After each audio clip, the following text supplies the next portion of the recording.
welcome. Thank you all for coming.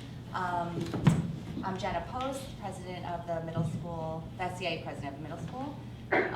And we just wanted to give you guys an overview of what to expect next year, what your kids can expect, and hopefully answer any questions you might have. It's a big difference between the elementary school and the middle school, so I'm hoping to have you and your kids as prepared as possible. So we'll just get through our slideshow of information. So the middle school SCA, it's similar to the SCA at the elementary school, where there's grade level chairs. So for the middle school, there's 8 in total. There's 4 from Shelter Rock and 4 from Muncie Park. And we also have parent council meetings. And at the middle school, we try and do them once a month or once every other month. And all parents are invited for that. We usually have a guest speaker come that will highlight just that they can give an overview of what they're doing. And we also get updates from the principal and just tell you what's going on in the school there. So those are good to come to. We also have a bunch of social events that we will host for middle school. Not as much as what's done in the elementary school, but there are still some fun things that they can look forward to. Some dances and, you know, get-togethers, social activities for them. And let's see. Okay, so within this transition process, from May until September, we have a few things to help ease them into it. So the first event for the students will be the lunch on the lawn. That is Friday, May 26th from 11 to 1. They bring their lunch to the middle school. They get bused here to the middle school, bring their lunch, and they get a tour of the building. They get to meet with Dr. Schlanger, principal, Dr. Mabruk, who's our assistant principal, Mr. Karanushi, who's our other assistant principal at the secondary school, and the guidance team. And so they get a whole building tour, they meet with people, and then at the end they come out to the lawn, weather permitting, and have some ice pops. And then they take the bus back to the elementary schools. And it's both Shelter Rock and Muncie at the same time. So it's kind of nice to get to interact with each other a little bit. Then on Friday, June 9th, we have something called the Marie Rogers, and it takes place in the gym here, the high school gym, and it is for both Shelter Rock and Muncie Park students to come. They check in at 5:15, they do some ice-breaking activities, there's a presentation, building tours, and then they get some pizza. In June, the guidance counselors will meet with the 6th graders at each of the schools, and they'll get to talk to them and answer questions they might have. And then in August, once you get their your schedule, there's a date, 2 days usually, 2 days that the students can come, walk around, find their locker, make sure it works, combination, and walk around and try and see where their classes are, just to help familiarize themselves with the building again. So there's a few opportunities where they're just not, in September when the doors open, first day of school, just walking in blindly. They've had, a little bit more familiarize themselves with the school. Okay, now I'm handing it over to Dr. Mabruk. All right, welcome everybody. Good evening. Like Ms. Post said, I'm Dr. Mabruk. I'm one of the assistant principals at the secondary level. So at the middle school 7th grade, we have what's called a teaming situation. So we have a blue team and an orange team. There's usually about 120 students per team. And this is a way of kind of helping students have an idea of, this is your group. This is the group that you're going to be with for mostly your English and social studies courses. It also indicates which team you're on in terms of which counseling team, so which counselor you have. Mr. Gandula is our blue team counselor, and Mrs. Maloney is our orange team counselor. Math and science can be teamed in some cases, but it's not always. It's because of acceleration that may happen and depending on which courses a student is taking. So sometimes those classes are off team. The members of each team, we meet in, we have our team meetings about once a week, sometimes twice a week, depending on the situation, and we go over any upcoming activities, things of note that we want to make sure the students are hearing about, as well as any concerns that we're having, and it's an opportunity to target any concerns regarding a particular student that we want the team of teachers to be aware of. So if there's ever anything going on with your child and you want us to inform their teachers, it usually happens in those settings. So traditionally parents would contact their counselor, they would let us know what's going on and what the situation is, or anything they want to have the teachers alerted to, and it would be introduced in those team meetings. And as it says, if you have twins, they're placed on the same team just to make things easier for everyone involved so you don't have to contact multiple counselors for anything. As far as a couple of key dates, so our open house is always early September. It's usually within the first 2 weeks of the opening of school. Once that date is set, it is placed on the school calendar. It's a 7 o'clock start time. It's a really brief opportunity to go through your child's schedule and meet all of their teachers. We get about just under 10 minutes in each classroom. And it's really an introductory opportunity to kind of understand the guidelines within each course and the general nature and approach that that teacher has for that course. So it's, as it says, it's an open house, so please come one, come all. We also have parent-teacher conferences. Those are set for December, but you want to sign up for that in November. So usually right after Veterans Day, you'll see an email go out with a Teacher Reacher link, and you're able to log on through Teacher Reacher and sign up for different time slots to meet with the teachers that you would like to focus on. Our teachers only have a limited number of time slots for those, so I would really recommend a little pro tip, if you will, prior to logging on and setting up for Teacher Reacher, really knowing which teachers you want to meet with and which ones are your targeted interactions that you really want to try to get a meeting time for. Because it can fill up really quickly, as our teachers have a pretty large load of students, so we can't accommodate every single meeting, but of course we will always try to make sure if there's a need, you're aware of it. So you'll receive directions via email of how to set up those accounts when the time comes. It's usually sent out right around the time of the end of the first quarter, so you'll have also an idea of how your child's been doing in various courses, so that can also kind of help target who you're looking to see on those days. And that's kind of the key components there. Our students have a 9-period day, and they really get to kind of explore a lot of different opportunities for them.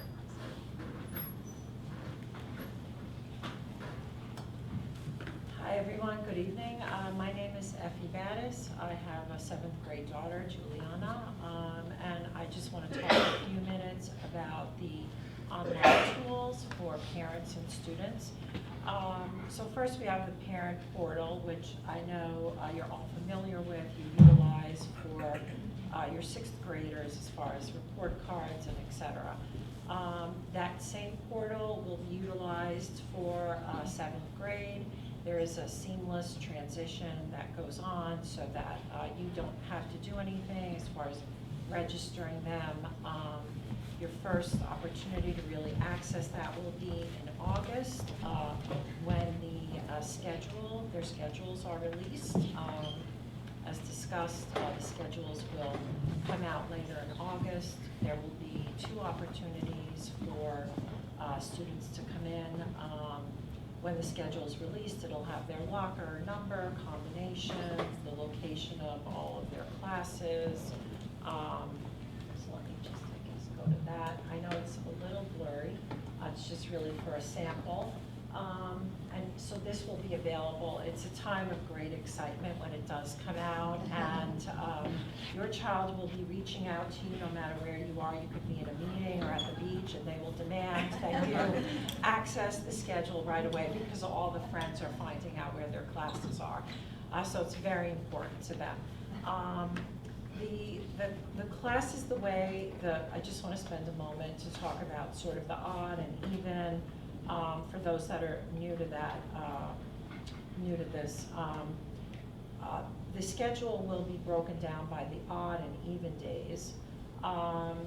So 5 days a week, children will have their 5 core subjects, which is your English, science, social studies, language, and math. Thank you. How could I forget math? So those 5 subjects are 5 days a week. You'll see on the schedule it's the same time every day.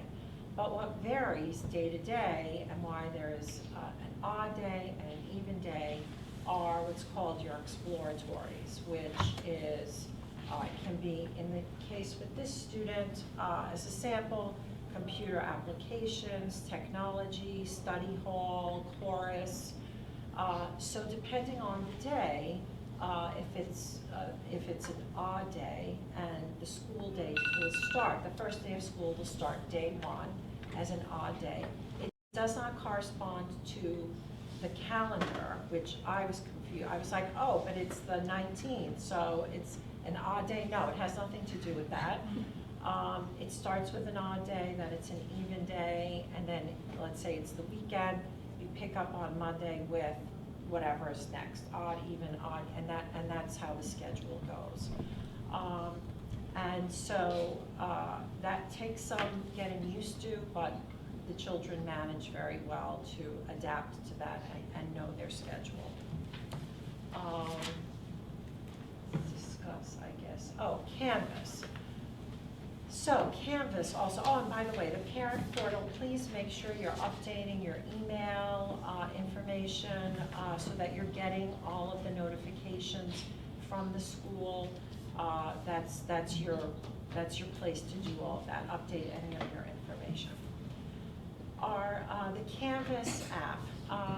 So Canvas right now has been introduced for students. So 6th graders are using the Canvas app.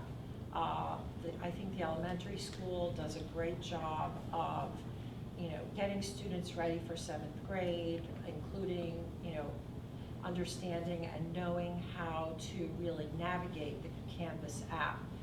The difference, I think, in 7th grade is really the reliance on the Canvas app for being able to use the app to be able to integrate all of the different subjects that they have, various things that are due. So for example, students may have different tests due on the same day. They may have projects due on the same day. And so it's a great opportunity for them to use that resource to develop the organizational skills, the time management skills that they will really need in 7th grade to be able to manage tests on multiple days in addition to whatever extracurricular activities they're participating in, which we'll talk about in a moment. So, there really is a greater reliance on the app. They're submitting their assignments. Again, the calendar, each teacher has their own page, so they will post all of the resources on their individual pages, but the calendar allows that opportunity for them to really see in one snapshot all of what's due and how to time manage for that. So that's very important. So there's a lot of tools that they'll really be able to explore. And the kids do a great job of really, individually learning to get further and further into the Canvas app. There's also, this is just so that's just obviously the how to download the Canvas student app, but again, they all have it. There's also now what was introduced just recently in the new year was the Canvas Parent app. That's an observer app for parents to be able to sort of shadow. Doesn't have all of the detail that the student app has, but it does provide some information for parents to, be able to have an overview of what's going on in their, the student's schedule and progress. And last, we have also the Manhasset School.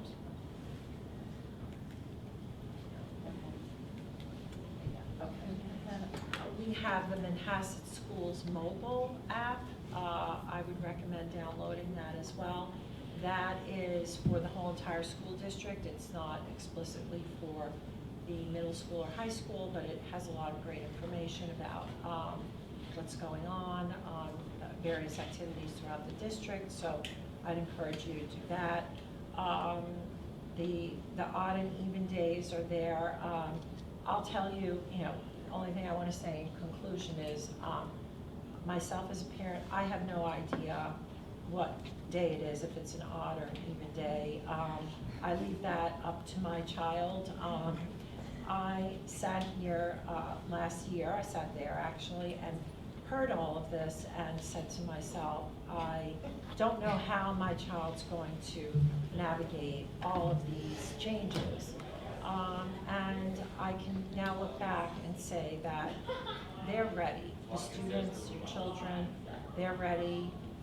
They're ready for middle school with all of its challenges. It was a great opportunity for me as a parent to really sort of step back and let my child really develop study skills and organization and time management. There's a lot of support from the school, and we may not be ready as parents. I wasn't, and whether it's your first, your last, your only, I think we're not ready, but they're ready, and so I think they're all going to do great, and they have all these tools at their disposal and a lot of school support.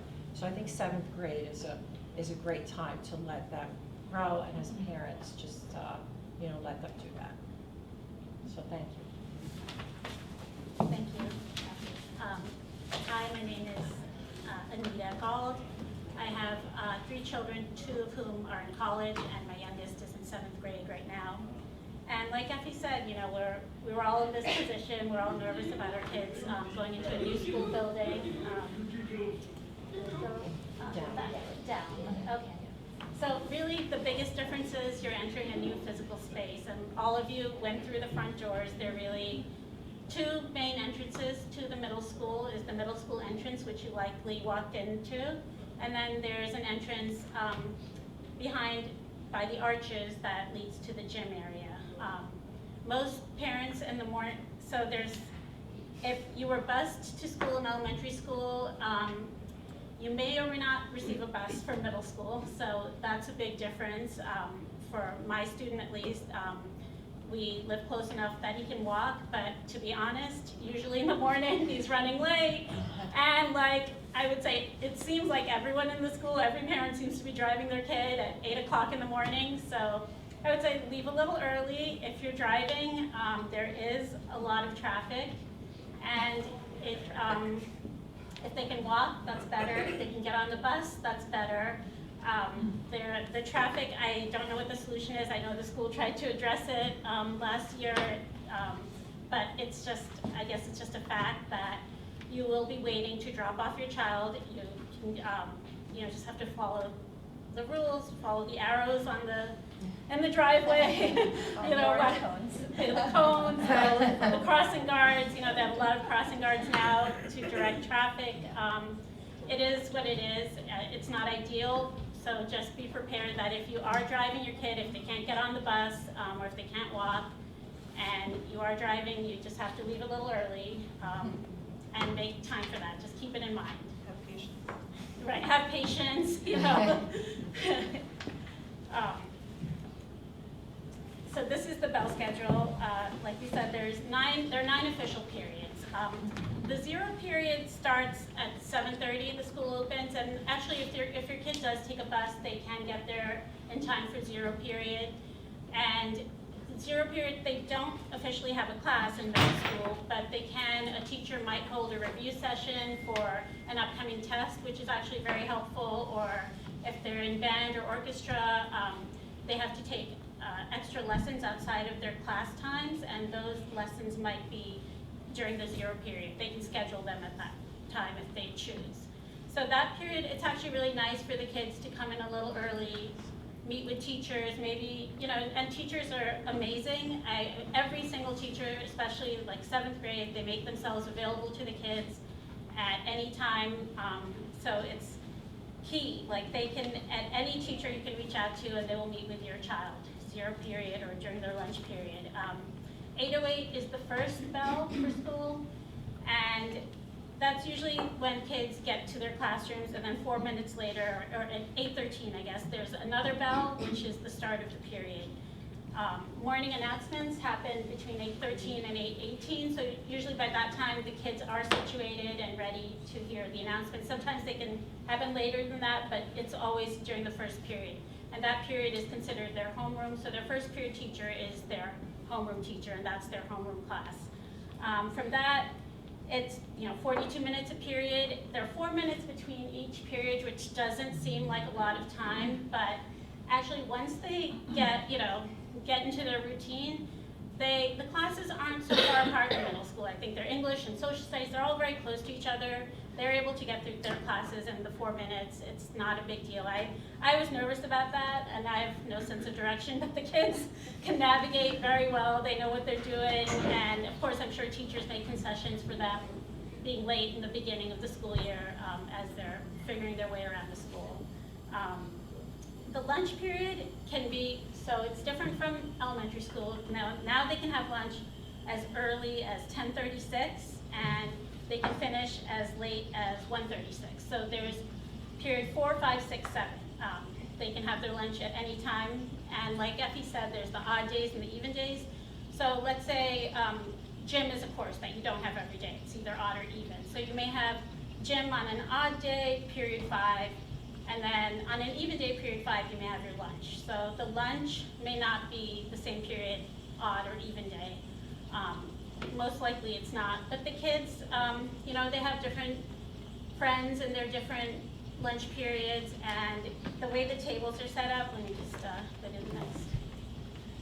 So just to talk a little bit about lunch. Like I said, periods 4 to 7. They use the My School Bucks account, which I think is the same from elementary school. The money actually rolls over, so they can use it. My son loves that he can buy cookies now, and somehow he told me this week they raised the price from 50 cents to 75 cents, which, I'm like, how often are you getting cookies? But I guess I need to look into that. So he must be getting them every day. It's like a bartering system. I'll get you a cookie if you do this for me. There are round lunch tables, which is nice, like open seating. I know at Shelter Rock was a big deal for them to have open seating, to not sit with their classroom. Now it's like they have the freedom to find their group, to sit with different kids, 8 to 10 students a table.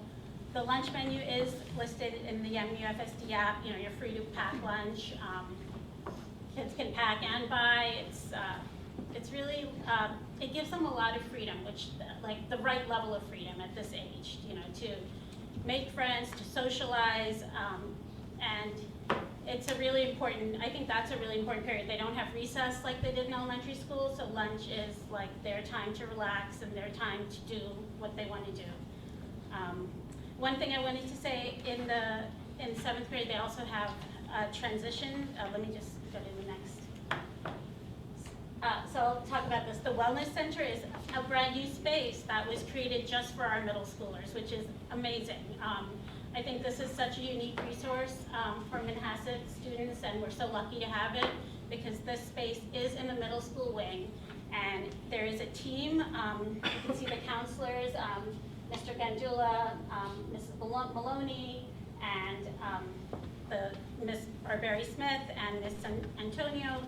Their offices are in the Wellness Center, and it's a beautiful space. The kids can go there during their free periods, so Another nice thing now is that 7th graders have a period called transitions, which is really like a study hall or a free period, and they can go to a classroom where they have a teacher just watching over them and they can do homework, or they can ask to go to the wellness center where they can socialize with other kids.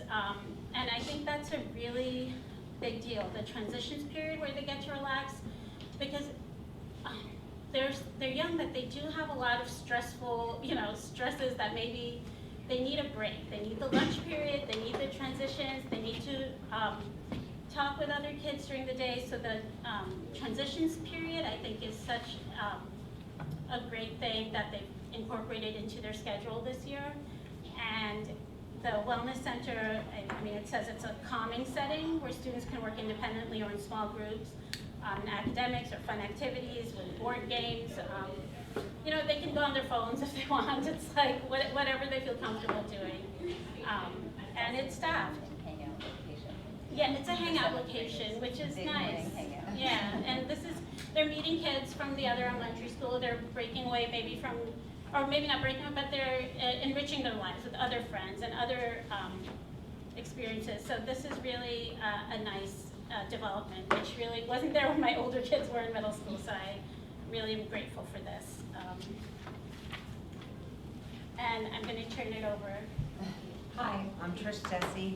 I have a 8th grade daughter, and my son is going to 7th grade. He's at Muncie Park, Nicholas.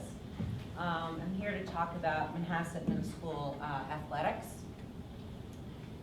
I think it's, you'll get an email the end of August from our athletic director, Christine Raffo, who's amazing. She'll email you the sports for the fall with the family ID, and what you want to do is you want to set that up, because that's how you're going to find out about what's going on with the sports. When tryouts start, when games are, you'll communicate through the family ID. You can see the schedule as well. When you register, you'll receive the registration 30 days prior to the start date of the sport. So say right now we're in spring, so we received spring sports for middle school started the end of March. So I want to say that we received it in February. So you have enough time to sign your kids up. Even if your kids are saying they don't want to do a sport, all of a sudden they want to do it, you have time to sign up before the tryout date. You cannot try out or play unless your family ID is completed. That meaning that your child's physical is all up to date, because when you fill out the family ID for your child to try out, I shouldn't necessarily say try out, when you sign your child up for that sport, the ID it generates to the nurse so she can approve it to make sure that their health records are all up to date. Middle school and high school sports follow 2 different timelines. So you're going to see in middle school, you'll have fall 1 and fall 2 sports, winter 1, winter 2, spring 1, spring 2. And once your kids are in high school, it's fall, winter, spring. But right now, you just have to be concerned with middle school. You'll have different timings, so the kids have opportunities to try all different sports or play the sports that they're already playing. So we can just go over the sports that are offered, which is great. And as well, if your kids don't play sports, you know that there's the theater and music, and there's so many other clubs that they can join as well.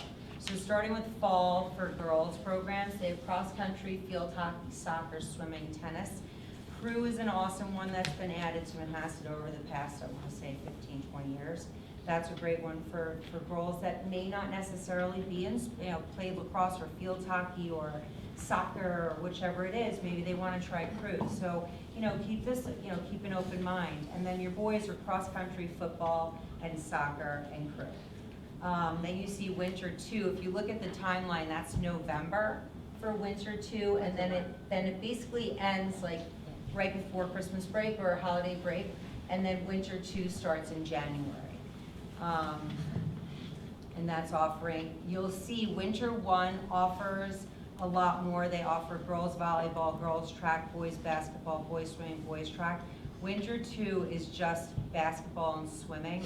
They did have indoor winter track, but I don't know if that's going to come back. That is a possibility, so I just want to just throw that out there, just because you'll see the offering, so you may want something else. But right now, it's just basketball and wrestling. And then spring, you've got lacrosse, softball, track field, and crew. Again, I encourage crew as well, for the kids that, you know, just whatever, they want to try something different, which is great. Boys programs, baseball, lacrosse, tennis, track field, and crew. As well, just keep in mind that your kids obviously are going to know what's going on with all the sports when they start. But you should also make sure that as soon as that family ID comes, when Christine Raffo sends it, and if your kids want to do, if you know they want to play the sport, just sign up, because you'll forget. Or it'll come the time for tryouts and your kids will be like, am I approved to play, you know, am I okay to play? And you just want to make sure you just get it done. And as I said, all the communication comes through Family ID. And your kids are obviously always in communication with your coaches, because you're in middle school. Now this is the time where you want your kids to build a relationship with the coaches. It's not necessarily your parents are going up and talking to your coaches, because they're at an age where, you know, they kind of broke away from elementary, and now they're kind of on their own, and it builds some independence. Especially with athletics, I feel building that relationship with your coach. You know, whether it's a hey, how are you, or if it's an in-depth like, hey, what can I do to improve, or what am I, what can I, how can I get better, or whichever it is. It's just important, you know, and the kids need to know that they can do it too. They don't always need us, because they're in the middle school, that's it. It's like, they rip the Band-Aid off. And I'm definitely one, I will say, you know, I went here, and my lacrosse and field hockey coach is one of my closest friends. You know, so it wasn't built, because it was built in high school, but anyway. But it's all good. I was scared of her, but I'm not scared of her anymore. So I don't know, it's just, I just feel like it's important, you know, it's just as well as your kids are building relationships with their teachers. We're not calling their teachers and saying, how's Molly doing in school today? They're building a relationship, which is great, because your kids are really gonna start building more independence. So that's all I've got for you. You want to click that down? Oh, I don't know how to do that, just kidding. Press down, there you go. That was, no, wait, click up, because that was showing the family ID. Oh, I'm so sorry. For them, that's okay. Oh, I'm so sorry. There you go. There's your family ID. And you will, when August comes, if you have an incoming 7th grader, you'll see the emails. Like you'll be on, and your kids will too. Especially just as Effie said, when that schedule comes out, they'll tell you. You pass that down. Check the clicker. Or with your clicker, sure. Up top. Hi, my name is Diane Tolentino. I have 3 kids. I have a sophomore in college, I have a senior this year graduating, and I have a current 7th grade girl. So I'm going to talk a little bit about middle school clubs and activities. It sounds extremely overwhelming. You have sports, you have theater, you have art. There's also before and after. Sometimes the clubs or meetings are after school, sometimes they're before school. These are a list of the current middle school clubs. Some of them are self-explanatory. The 1680 Club is like a history club.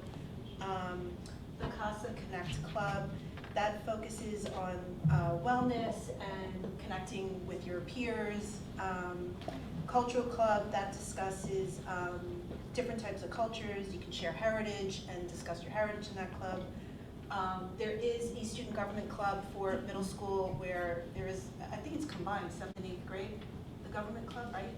That I think picks a president for the, yeah, there is this middle school president and treasurer and whatnot. Mathlete, self-explanatory. The National Junior Honor Society is based off your academics, and you will be selected for that club based on your academics, 7th and 8th grade, I think, combined. So in 8th grade, you'll get notified if you get selected to National Junior Honor Society. The STARS Club, students taking on active role. That's another club that just connects with peers and it's just another club of connecting with your peers and discussing.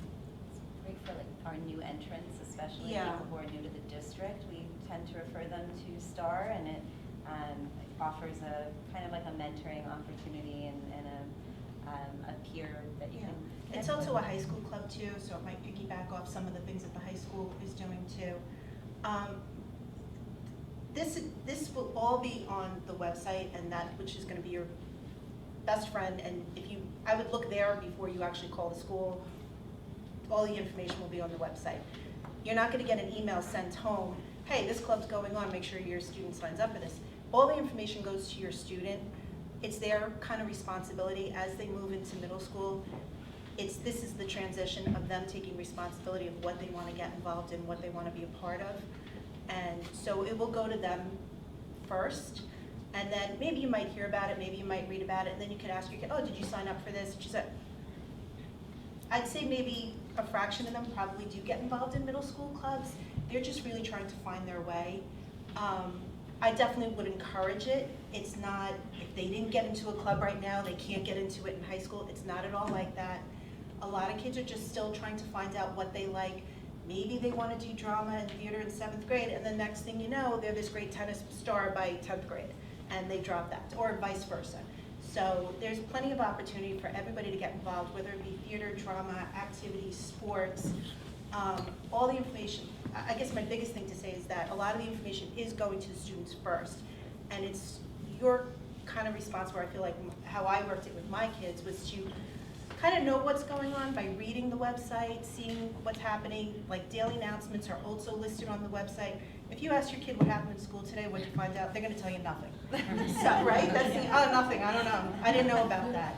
So that's like my way of being a little proactive about it. I kind of look, see what's going on the website to know what's going on in school, and then I'll go to them and be like, oh, did you know this was going on? Did you know that was going on?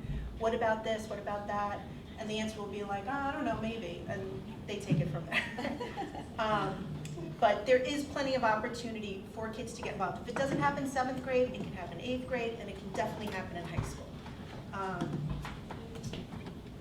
So social activities, which Jenna touched upon in the very beginning, there is a few social activities. For 7th grade, I think it's really important. Majority of the 7th graders do attend, especially the welcome back dance, the Halloween party. I'd say probably maybe half the 8th graders end up going by then. But I would encourage your 8th graders, obviously, of course, to go too. But definitely for the 7th graders, it's a great way for them to, they're coming with their own little groups from elementary school, but they're kind of starting to branch out a little bit. And these are great opportunities that I think parents should encourage the kids to go. They may not want to go, and they may tell you, oh, I don't want to go, my friend's not going. Just really push them to go. It's only usually 2 hours. They end up having more fun than they realize, and it's all run by parents and faculty is there. Sometimes we do ask for parent volunteers or donations, which you, of course, will all get emails about as well. But I would definitely encourage to have your kids, encourage your kids to attend these. And in June, there's the middle school barbecue and the end of year dance, and then this coming June, before they go to the Marie Rogers night, that's just another night of a get-together where they combine the 2 elementary schools. They do another tour of the school. I think the guidance counselors are there. They discuss again the school. By the time September comes, they're done with tours. They just want to get into school and and be a middle school kid. And they get it. I tell you, but it sounds extremely overwhelming. The building looks overwhelming. By week 1, they have their schedule down pat. They know where they have to be. They know who their teachers are. And definitely by week 2, they're exhausted, but they're good to go. So I wouldn't panic. And a lot of this information will be reiterated to you over and over again before they start school in September. Okay, so now these are just, again, getting back to the SDA and how we're still involved in the middle school, less than the elementary school, but there are still things that we do and volunteer opportunities for parents. So we will send out a Google form to all incoming families for the middle school, usually by June. And then it'll list everything you can get involved in to help out. So like I said, there are grade level chairs. There's 4 for 7th grade, 4 for 8th grade. So it's a 2-year term, so the current 7th grade GLCs will stay on as the 8th grade GLCs next year. And incoming 7th graders, we will pick 2 GLCs from Shelter Rock and 2 from Muncie to be the 7th grade level chairs. We have our opening day picnic, and that is the first day of school for the 7th graders. That's actually a fun day. And we provide, so we'll ask for volunteers someone to chair it and people to help. We supply pizza, waters, we decorate it with balloons, and they get to go outside and be inside. It's a fun day for the kids. It's like, their first day into school. And then, like Diane was saying, we have the welcome back party in September. And again, we will ask for chairs and volunteers to help with that. Photo day we do at the schools. We have a Halloween party in October. And then the end of year barbecue. So there are opportunities for parents to be involved and get into the schools and help make it, best experience for our kids. So does anyone have any questions? That was a lot of information. We need time to process. Yes. Hi. Oh. In terms of the exploratory classes, I think you call them, will our children be given the opportunity to pick those at some point before school So starts? those are the elective classes. Yeah. For So- 7th, they don't take them, right? For 7th, no. There's certain requirements from the state in terms of the types of exploratories that all students have to be exposed to. So computer literacy, theater, whether they're doing concert, band, or choir, or orchestra, that's really the main option. And then there's options for art as well, for fine art. So there's some areas of choice in that regard, but by and large, we kind of have to do particular exploratory courses. So before they start middle school, they'll, like if my son is in band, he'll get to say whether he wants to do band in 7th grade? Right. So if they were in 6th grade band, they've probably already been recommended for 7th grade band as well. From Yes. elementary So school. they ask the elementary school teachers to recommend them Oh, for, okay. Yeah. So And art. and then you just get it in their, when you get Has their that been done schedule, yet, it'll or just is say. that- That's already been done, so that's already been And we transferred would know over. if that was done? If we can, you can always reach out and we can absolutely double check it, but I can tell you that it has migrated over from Shelter Rock and Muncie at this point. So, but if you want to fine tune or just double check anything, I'm happy to do that. So like if they were doing band in elementary school, they most likely would have carried over Yeah, band it's- into middle school. Usually the only reason they wouldn't is if the child or parent already said, no, I don't really want them to do that. I'm sorry, who do we talk to if we don't want our child to continue band or orchestra? You should inform the teacher, because otherwise they, Band or orchestra teacher? correct. Their current Correct. teacher, Correct. yeah. Yes. in elementary school. Yeah, because in some cases, let's say they're doing band or orchestra, and then they're also doing choir, Right. right? So then Right. there's an overlap, so Yeah. then who supersedes who? So if they're already in band or orchestra, it would go towards whichever one first. Choir is usually one that we offer to students who might not be in band or orchestra already, or may have already selected choir from previous. Sometimes they have to do both. There are some students who choose to do that, so that it isn't an option, but it's not an automatic. Yes, sorry. On the health and family ID, will the health forms or health history transfer automatically to the middle school health office, or do we have to submit all that again? You have to upload a new physical for 7th, I think it's for all, right? Or at least definitely for the family ID, you need a brand new physical to upload onto that website. If your child is gonna do sports, the family ID is for sports, that you have to upload a current physical. New York State requires a new physical certain years. Right. To the nurse's office, which is Right. separate from what sports is. That's So to be every in the year building. for sports, you will have to submit a physical. So every year for sports? For sports, And what yes. about just the nurse's office? The nurse's office, That's that's, every, I wanna say, 2 years, maybe 3. yeah. And I think they contact you in the And they summer. will They'll contact They you. contact the nurse's you. office will Contact, contact you yes. and saying, we need it up, you know. Because you need certain shots by certain. Right, yeah, the It's nurse's office will immunization. tell you. Thank you. But for sports, a physical is required every year. Not every season, just every year. Every year, Yeah. every September. Every September, yes. Okay, thank you. Yeah. Were we notified about what language they would be taking for seventh grade yet? You should have filled out a form.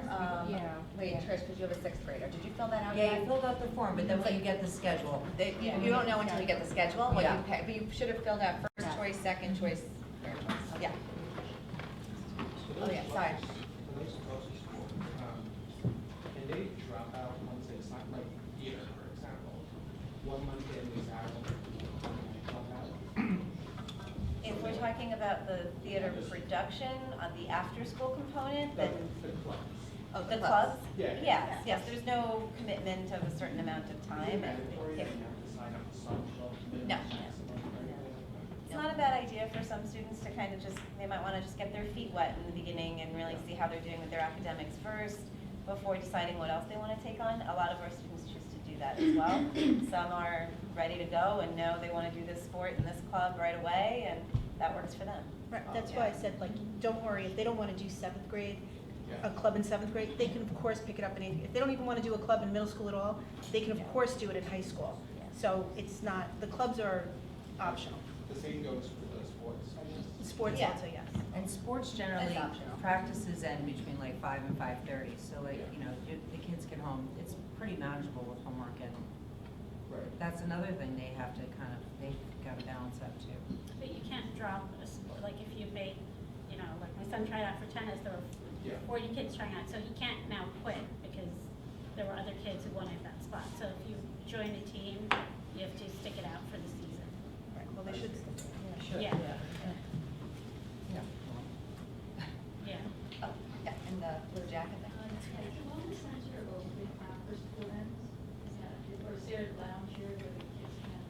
So after school, the wellness center itself is closed, but there is an outer lounge area that that students choose to congregate in sometimes after school. What time is the earliest that the kids can get to school? So the building is open by 7 a.m. I have a question. I know on the elementary school level, every year we got like a form saying, you know, if your older child had a teacher maybe you didn't want, or there's a child you want to separate from, maybe you want to, you know, have them on a different team from someone else. Is that, will that also be sent out to sixth grade, or who do we contact if we want to address that in some way? So I would recommend contacting the counseling team. So you can send an email to me, and I will forward that to the counselors. Again, there's only limited numbers of sections. So we will try to honor as many of those requests as possible, but it's not always feasible to keep someone 100% apart all of the time. There's no form for it, like, Yeah, like so, how- yes, unless it's like an exception and Right. you. Yeah, it would just be an email. Yeah, I mean, it's different because there's so many other kids and you're being mixed with Muncie and shelter, Right. so it's not as, I'm just saying if there is a certain issue. No, of course, Just and email that's you. definitely something that the counselors absolutely should be aware of. Thank you. Can you talk a little bit about the drop-off procedures and pickup procedures? We're not eligible for the bus, so I just wanted to wonder, like, if I want to drop my child, pick them up, can you drop one down? So if you're dropping your child off yourself, you would come through down Memorial and basically just around the circle. The middle school main entrance, the entrance that you probably came in through this evening, is where you would drop them off. Okay. So there's, depending on how early you get here, there might be a line, or you might come early and avoid the line. There'll be a line. But- Earlier the better. Yeah, so there's just basically a traffic circle, so you'd want to stay to the right of the cones. What about when picking them up, like, get to the doctor or something like that? So if you're picking them up prior to the end of school, you should notify the attendance office first that you'll be, that the student will be pulled by this time and that you need them pulled by that time.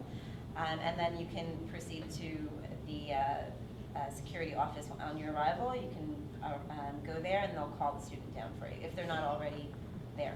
You have to go to the attendance office here and sign them out, though. Okay. So you'll have to come into the building and sign them out. Okay. Yeah. How many times a week do the clubs typically? Once a week. Yeah, it's usually about once a week. Depending on the club, it might be a monthly club, it really kind of depends on the needs of that club. Another question. If your child is in orchestra, like my son's doing orchestra, do they have a period during the day that they have orchestra as well as being required to come in at 7:30 for an individual lesson? How does that? So there is a built-in period during the day. The lessons aren't necessarily zero period. A student might request to come in prior if they don't want to maybe miss an off period. They do have to do a certain number of lessons outside of the built-in period per quarter. So they might have it during their transitions period. They might have it during their lunch.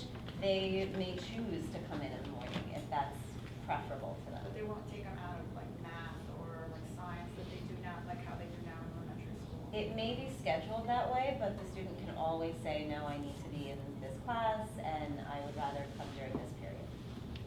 And if they're in orchestra, do they have to take art? Is it necessarily that they're gonna take art and orchestra? Because I know that's like an art, like. They don't necessarily have to, no. Because there is also an option for 8th grade, so they might choose to take art in 8th grade instead.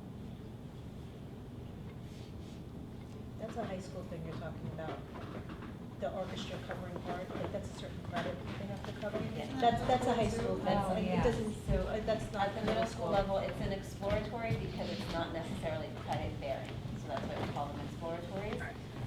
So we like the idea of them being exposed to music and the arts if possible. Yeah. Anything else? Any other questions? All right, well, if you have any other future questions, I mean, you can find information on the Manhasset website, the school website. We have an SCA website if you have other questions. But, yeah, the kids all did great. Yeah, question. You mentioned that you keep on checking the website for information. Which website? Are you on the Manhasset? ManhassetSchools.org. Yeah. Just, I would get familiar with it, click around, play, play with it, go into here, go into there, and just start looking and getting familiar with it. It's not elementary school, you're not getting a ditto in their backpack about what's going on. It's, you kind of have to research yourself, like I said, a lot of the information goes to the kids first, and they're not gonna come home and be like, oh, well, I did this, that, you kind of have to research it yourself. It is definitely the transition of making them more independent and them being more responsible for their own work, for getting themselves involved in themselves and things like that. So I usually look at that website like once or twice a week just to see what's going on. Okay. Is And the again- stipend on the website? This one will actually be on the SCA website. I see it. Yeah. Thank you. And I would recommend, getting comfortable with Canvas too. Oh, yeah. Yeah. Most of our teachers, I would say probably about 98% of them are on Canvas only. So they might not be receiving any actual physical paper in the classroom. Is the ManhassetSchools.org website the same as SCA? I feel like it's a lot of similar information, right? SCA has a different website. Right, Yeah. that's the one I'm There is always a on. I feel like I never go on this one, Oh, so I'm yeah. glad you clarified that question. So it's totally different Yeah. information. Because the school district website has just all the actual school information, and the SCA has more of like what we're doing, Right, what we do. right, okay. Yeah, thank you. Another That was, thing like, for you to look totally at. overnight. And just one thing I want to say about Canvas. My best advice about Canvas is to have your child's password to go to look into Canvas. The parental portion of Canvas is a little bit more general. If you really want to see what they're working on, what their grades are, it would be good to have your child's own password for Canvas to go through it and look at it. You had mentioned there's a significant commitment for doing athletics. Are kids able to do clubs and athletics, or are they penalized by not attending one for the other? I think some clubs meet like in the morning. Yeah, right? I think middle school, if it's something that the child's passionate about, like wants to do photography club and also play whatever, basketball. I'm pretty sure middle school, that child, again, it's up to the child, discuss it with the coach. Hey, I have this meeting coming up, it's gonna be a half hour, can I just go to this meeting? And then I'll come to practice after, and it should be an open conversation between the child and the coach. If it's a game that day, it might be a different story, you know, but more times than not in middle school, it's not really an issue. It's usually You know, when you pretty get to high school, it might be a different story. Right. You get to varsity, it's a different story. But the sports do have practice and games like every day after school, so Monday through Friday. Yes. Which is kind of nice because they stay at school until like 5 or 5:30. Oh, it's so You don't have to like nice. pick them up and then bring them to a practice. Fantastic. They stay straight through, and then get picked up. And then all the games are during the week, so you don't have the games on the weekends. In anymore, middle so that's school, nice. correct, yes. See, it's nice, in middle school, yeah. Is there a bus for the, like a 5 o'clock or 5:15 after? The afternoon bus is at 4:20. So, no. Is there a like, bus? No, I think the late bus is around 5. Yeah, I think there's one late bus after I that, think right? there's a late bus around 5, but I'll be honest. Well, the other thing is that depending on what sport you're playing for middle school, they don't always practice here. It could be at Memorial Field, it could be at Shelter Muncie. Rock, it could be at Muncie. Like girls volleyball practiced at Muncie, so I would pick up my daughter at Muncie Park. You again on the family ID, you would just fill that out. There is a bus that would take them back and forth. Because if parents can't get to Muncie or whatever, for whatever reason, or if you want to just pick up your kid wherever they're, like, I think baseball practices sometimes at Shelter Rock, so things like that. So, and again, when it's in season, if your child is playing that sport, you will get all the information about that. What was the original question? Oh, if there was an afternoon. Oh, the late bus. Oh, the late bus. I yeah. think there is a late bus Yeah. at 5, around 5-ish, but more times than not, they're not ready to make that bus. Right. So 99.9% of the kids are Yeah, getting yeah. picked up. Carpooling, we have a carpool Yeah. with our girls, so there's like 5 of us, we all take one day Yeah. and do a carpool and drive home. Yep. Do kids sometimes go to their locker in between periods, or do they end up kind of like bringing everything with them because they only have 4 minutes in between periods? So they do, once they figure out how to open their lockers. That's usually the biggest struggle of the first week. So it can be a little tricky. A lot of the students really choose to keep their backpacks and kind of just take it with them, especially because so much of it is on their Chromebooks. So it's not like they're carrying, you know, it's not like when I was in school where you had 1,000 books and you had to cart them around and let me go drop off this textbook, and it's not like that anymore. Everything is so digital that it's pretty easy for them to just go straight to their next class. So we actually find that by 9th grade, most of our students aren't using the lockers, Some may put a jacket in there. occasionally. Yeah. Yeah. If they have equipment for a sport, they usually leave it in their middle school. Right. Like the gym The gym lockers. locker, their Yeah. middle school gym locker, Mhm. and then go to class. I've seen the same jacket sticking out of the locker for the last 2 months. Oh, yeah, another question. Do they change for gym? They do, yes. So students will be changing for gym. Yeah, that was a thing that we had stopped during COVID, but it has returned. Yes. No, but we Just do like say by no t-shirt. tank tops. Yeah, it Yeah, has to that's be the like by rule. So t-shirt. no tank tops, male or female.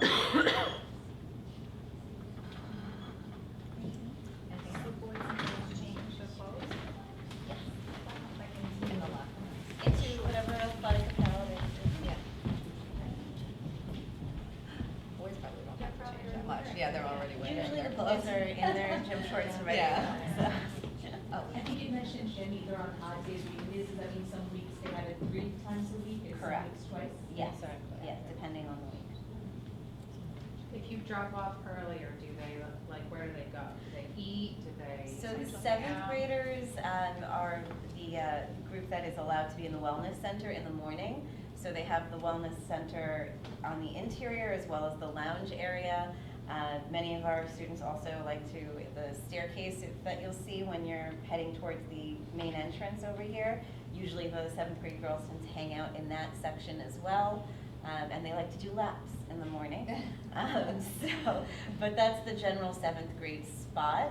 Our 8th graders tend to be in the cafeteria or the gym area. And do they eat or no? They can, the cafeteria is like, starting to open by about 7:30. They're serving breakfast, so some students will go down and grab food from there. Okay, and then with the Chromebooks, do they keep the Chromebooks that they have in elementary school, they carry over? Okay. Yeah. Anything else? No? All right, well, thank you guys for coming, and hopefully you don't feel overwhelmed. It's really great. It's all good, I know.